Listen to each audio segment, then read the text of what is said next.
Abraham Lincoln, 16º presidente dos Estados Unidos, fez a seguinte reflexão: é difícil fazer um homem sentir-se miserável enquanto ele se sente digno de si mesmo e semelhante ao grande Deus que o fez.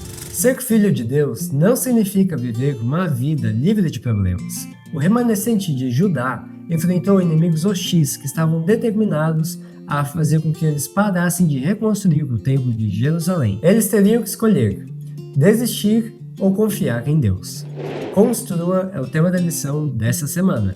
Eu sou o Matheus Diniz. E eu sou Neila Oliveira. E você está no canal Lamed, onde você estuda a Bíblia de um jeito diferenciado. E é um prazer estar com vocês mais uma vez. Mas caso você seja novo aqui e chegou de paraquedas, sinta-se à vontade para inscrever-se, para participar aqui conosco e aprender mais com essas lições incríveis da Bíblia. Deixe também o seu like, o seu comentário e também compartilhe com seus amigos. E agora, vamos para o vídeo. Você se lembra do que nós já vimos até aqui? Como falamos do exílio babilônico que durou 70 anos e como agora os remanescentes estavam retornando? Deus ia abrindo o caminho e aqueles que confiavam nele iam atravessar. Ciro, rei da Pérsia, tinha sido tocado pela profecia que dizia que ele libertaria o povo judeu e permitiria que eles se reconstruíssem como uma nação. O rei fez tudo dentro da lei. Então ele registrou por escrito as suas declarações e enviou elas para todo o reino. Uma coisa que chamou a atenção na declaração de Ciro está registrada aqui em Esdras, no capítulo 1, versos 7 e 8. Veja só. O rei Ciro tirou os utensílios que o rei Nabucodonosor havia levado do templo do Senhor em Jerusalém e colocado no templo de seus próprios deuses. Ciro, rei da Pérsia, deu instruções a Mitredate, seu tesoureiro, para que contasse esses utensílios e os entregasse a Sesbazar, líder dos exilados que voltaram para Judá.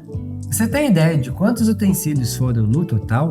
5.400 utensílios de ouro e prata, e Sesbazar levou todos eles para Jerusalém. Imagine que essa foi uma viagem bem longa, de quase 3 a 4 meses. No 7º mês, quando os israelitas já estavam estabelecidos, eles se uniram com um só propósito: reconstruir o altar exatamente no mesmo lugar onde estava antes no templo e fazer holocaustos nele. Eles também celebraram a festa das cabanas nessa ocasião. Só então eles começaram a reconstrução do templo de Jerusalém, que aconteceu no 2º mês do 2º ano desde que eles haviam chegado ali.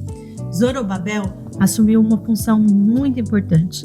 Ele representava ali a liderança administrativa e civil do povo. E Josué, como sumo sacerdote, por sua vez, se tornou o líder religioso da nação. Quando os alicerces foram levantados, houve uma comemoração. Porém, enquanto o povo comemorava e louvava a Deus em alta voz, aqueles chefes de família que eram mais antigos e tinham visto o primeiro templo antes da destruição de Jerusalém, choraram amargamente, pois eles perceberam que aquele novo templo não chegava, não se equiparava ao luxo e à glória do anterior. Bem, a construção continuou, mas os judeus sempre estavam sendo ameaçados ali pelos inimigos, que procuravam de todas as formas atrapalhar.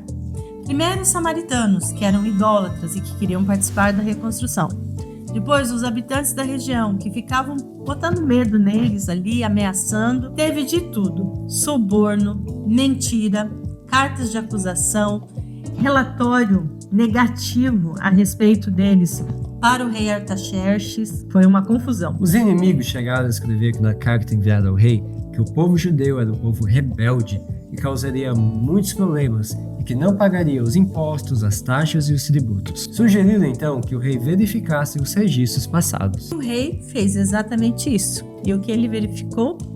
Que de fato Jerusalém tinha sido foco de várias rebeliões contra reis. Enquanto o rei mandasse ali, ele não permitiria que eles avançassem na reconstrução. E aqueles homens que haviam escrito a carta deveriam fazer tudo o que estivesse ao alcance deles para que a obra parasse ali mesmo. Os inimigos ficaram felizes e, fazendo uso da força, eles obrigaram os judeus a parar a construção do templo.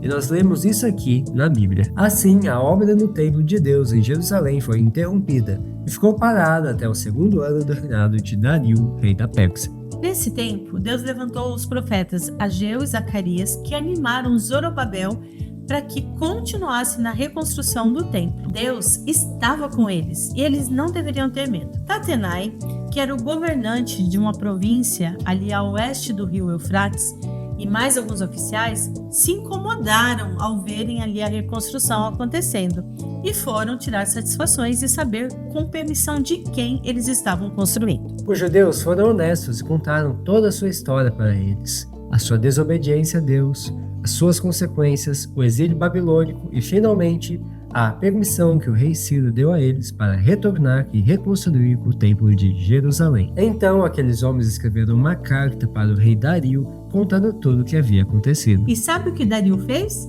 Ele mandou fazerem uma busca nos arquivos da Babilônia para ver se encontravam o tal decreto que Ciro tinha publicado. Mas ele não foi encontrado ali. Ele só foi encontrado na fortaleza de Ecbatana, na província da Média. E estava tudo lá, tudo registradinho, com todos os detalhes. O decreto que autorizava, sim, que eles voltassem e reconstruíssem o templo. Agora, Deus reverteu essa história e transformou as coisas negativas em bênçãos para o povo judeu.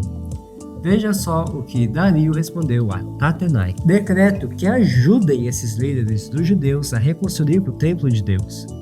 Paguem sem demora todos os custos da construção, usando os impostos recolhidos na província a oeste do rio Eufrates, para que a obra não seja interrompida. Ah, e tinha mais. Se alguém ousasse desobedecer a esse decreto, o castigo seria terrível. Leia lá em Esdras, no capítulo 6, verso 11. A gente nem vai falar aqui, né, Mateus? Mas foi assim, então, que o templo foi concluído no dia 12 de março do 6º ano do reinado do rei Dario. Houve uma bela cerimônia ali, mas apesar deste novo templo não ser tão luxuoso quanto o primeiro, seria neste templo que no futuro receberia a presença de Jesus, o tão aguardado Messias. E nós separamos 2 textos como lições da história desta semana do livro Os Ungidos. E a primeira delas é esta aqui. Através da história do povo de Deus, grandes montanhas de dificuldades têm surgido diante dos que procuram colocar os planos de Deus em ação. O Senhor permite tais obstáculos como uma prova de fé. Em momentos assim, devemos confiar em Deus. Quando colocamos em prática uma fé viva, nossa força espiritual aumenta e desenvolvemos firme confiança. Os obstáculos colocados por Satanás desaparecerão diante da prática da fé. Nada lhe será impossível. E a segunda lição: o caminho do mundo começa com riquezas e luxo. O caminho de Deus começa com coisas pequenas e simples, que conduzem à gloriosa vitória da verdade. Algumas vezes, Deus disciplina seus obreiros, levando-os a enfrentar decepções e aparente fracasso, pois Ele deseja que eles aprendam a vencer as dificuldades. E agora chegou o momento dos abraços. Que bom que você está com a gente. E a gente vai começar mandando um abraço para os adolescentes da igreja de Jardim Silveira, da cidade de Barueri, São Paulo. Também para os adolescentes da igreja 4 da cidade de Coari, Amazonas. Para a base Desbravatim, da cidade de Maringá, Paraná. Para a base Os Escolhidos da igreja do Jardim Comercial da cidade de São Paulo, São Paulo. Base Herdeiros da Promessa da cidade de Camaquã, no Rio Grande do Sul. E também para a base Brasa Viva Team da igreja de Pavuna 2 da cidade do Rio de Janeiro, Rio de Janeiro. É isso aí, que bom que você ficou com a gente. Não se esqueça, se você ainda não é inscrito, dá tempo, se inscreva. Vai ser uma alegria para a gente ter você acompanhando a gente no canal. Também deixe o seu comentário, compartilhe com seus amigos, deixe aí o seu like e a gente se vê no próximo vídeo. Tchau, tchau!